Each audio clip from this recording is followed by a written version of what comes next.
Hello guys, and welcome back to another Tweaker Man video. This is a slight carry on video from my Uncle Stan the Audiophile. I mentioned about a pair of Bose acoustimass satellite speakers. Now here they are. Now you might think these are a little bit weird, but I'm going to show you what he's done to modify these. So first of all, right, we need to understand what these are made of. So they are made of plastic, in effect. So they're plastic. So we're going to just take off these. Now you can see under there, they're like a plastic box and they swivel. So if you know anything about Bose acoustimass, that's what they do. Now in effect, I would say these are pretty poor grade speakers. They're expensive for what they are as well. But so what he'd done to combat that is he glued on ceramic tiles on the sides of them. There, you see this here. Now these have been laying around in my garage for ages, and then I brought them into the studio here. This one's got damaged. When he gave them to me, they were in quite good condition, but I never even tried them. I know what they sounded like in his system. Now there you go. So that's the back of it as well. So obviously the bottom, this is the bottom, turn it around the right way. So that's the bottom. So you physically couldn't put a ceramic tile on the bottom. Now you realise why the ceramic tiles are there. It's to stiffen up the box. So plastic is very poor really to make a speaker out of. So he stiffened them up with this. Sorry about the dust that's all over them. So let's first start with these focus rings. I think Russ Andrews calls them. That's where he got them from. And the idea is they're meant to stick over tweeters. But bearing in mind, these are very small speakers. They only measure around 60 centimeters, 6 centimeters, 60 mil. Okay. So this, I've undone these ones here. We're going to take a look in the inside and see what else he's done to them to improve the sound of them. So we're going to pop this one up there, and there we go. So I don't know whether any of you guys are familiar with this. This stuff here is a polymer, and it was from a company called Spectrodynamics back in the 90s. And what it effectively is dampening material. So you take out the polyester wadding, which is this stuff here, which I have loads of, or foam, which is this stuff here. My studio's in a bit of a mess at the moment because I've finished a big job in here. And you replace it with this. Now, it's got a ribbed effect on it. And the reason I know this is because I've used this stuff endless times in my speakers, and it works really, really well. It really gives your music so much detail. It's really good stuff. So he's fitted that in both sides of these little cubes here. Now, so effectively he's improved the dampening. He's improved the stiffness of the cabinet, and he's fitted the focus rings on it. Now, if it was me, what I'm showing you this is because I'm really interested in what other people do to try to improve their speakers, their system, everything.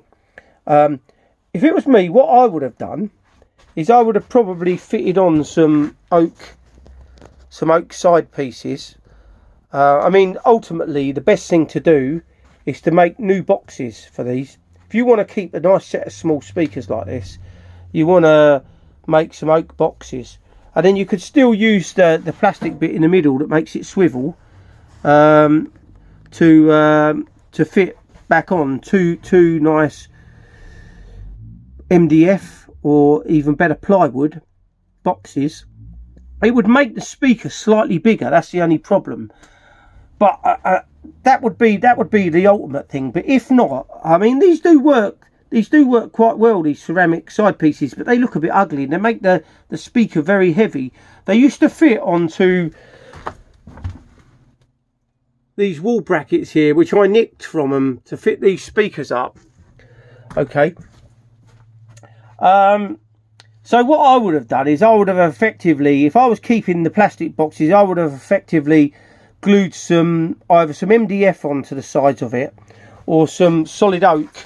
And the beauty of solid oak, you could have glued solid oak to them, and then you could have smoothed the edges off nice and smooth, and then sanded them up really nice and polished them, and then you'd have had wooden sides to it, which would have stiffened up the box as well.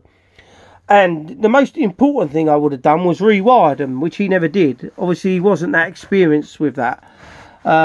He was really a man who well, he tried quite a lot of things, but when it come to the wiring, he never got into the rewiring. Now, he was using these with some Russ Andrews speaker cable, really thick speaker cable that went into the back of these.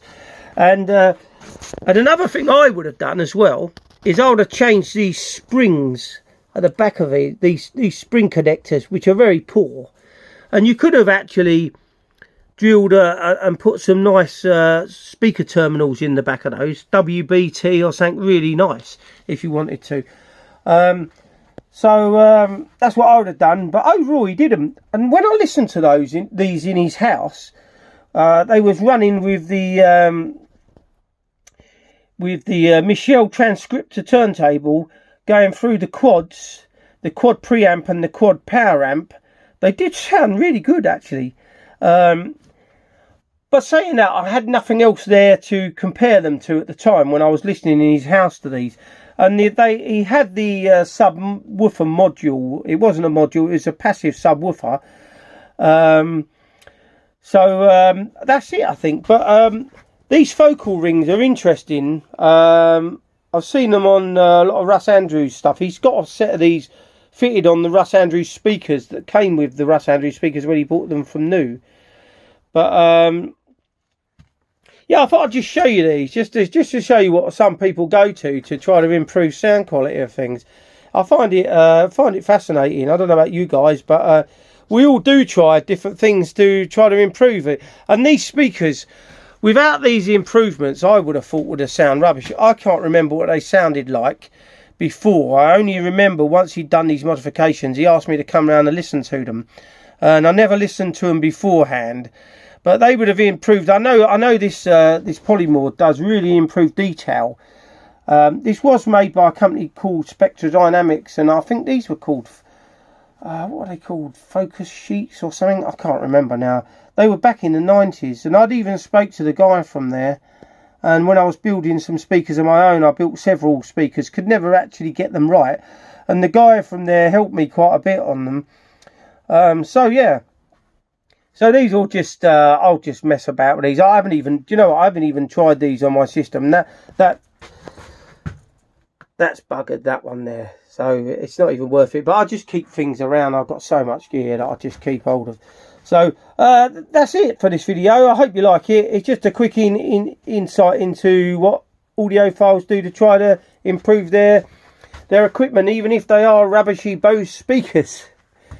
So all I've got to say is thanks for watching another Tweaker Man video. If you're new to the channel, don't forget to subscribe.